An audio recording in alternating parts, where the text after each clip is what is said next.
The Emperor of China once lived in a palace so magnificent that travelers would come from all over the world just to admire it. They returned home and wrote books about the delicate porcelain palace and its beautiful garden where little silver bells were tied to the prettiest flowers and tinkled as you passed by. But most of all, they wrote about the nightingale, with his exquisite voice that brought joy to all who heard him sing.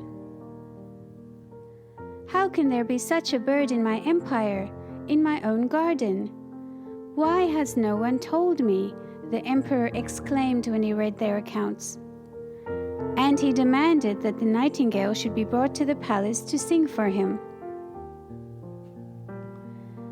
The palace officials searched high and low for the nightingale, but without success. At last they found a poor little kitchen girl who told them, "I know him well. Every evening I hear the nightingale sing. It brings tears to my eyes." And she took them into the forest where the tiny bird willingly burst into song. The lord-in-waiting was mightily impressed and invited the nightingale to the palace. "My song is best heard in the woods," the little bird told him humbly. But when he heard it was the emperor's wish for him to sing at the palace, the nightingale went willingly. There was huge excitement in the palace. The flowers with tinkling bells were brought inside the grand hall, and in the middle of the throne room where the emperor sat, a special golden cage was arranged for the nightingale.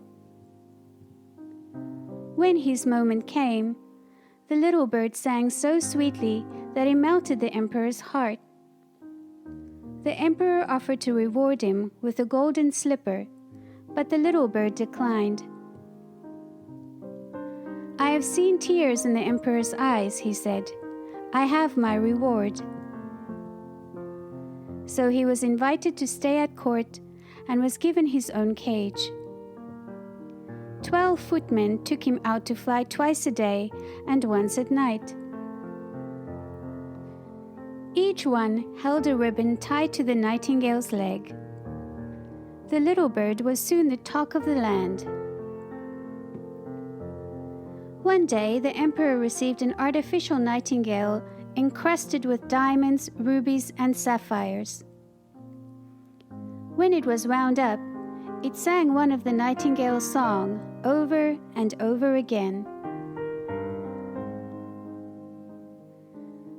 The courtiers soon began to prefer this bird, as it sang as well as the nightingale, but looked prettier with all its sparkling jewels. So the real nightingale flew back to his home in the forest. The artificial bird had its own cushion beside the emperor's bed and was given the title Grand Imperial Singer of the Emperor to Sleep. After a year, every person in China knew the song of the artificial bird, and wherever you went, you could hear children singing, "Zee, zee, zee, cluck, cluck, cluck." But then, one night, something inside the bird broke. The watchmaker warned that the bird could only sing once a year from now on, otherwise the music would stop. 5 years passed, and a real sorrow engulfed the whole country. China's much-loved emperor now fell ill, and the country prepared for a new leader. "Sing," the sick emperor called weakly to the artificial bird. "Sing, my little bird. I have given you gold and precious presents. Sing, I pray you, sing." But the bird stood silent.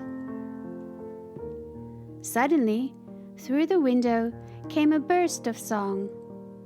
It was the real nightingale, and as he sang, the blood flowed quicker and quicker through the emperor's feeble body. "Thank you, the emperor cried. "Little bird from heaven, you have sung away the sadness. How can I ever repay you?"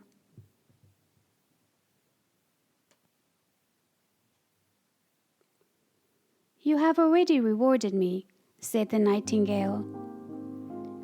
"I brought tears to your eyes when I first sang for you. Sleep now and grow fresh and strong while I sing."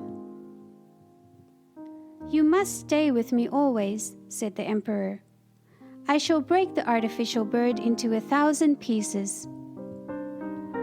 "No," said the nightingale, "it did its best. Keep it near you."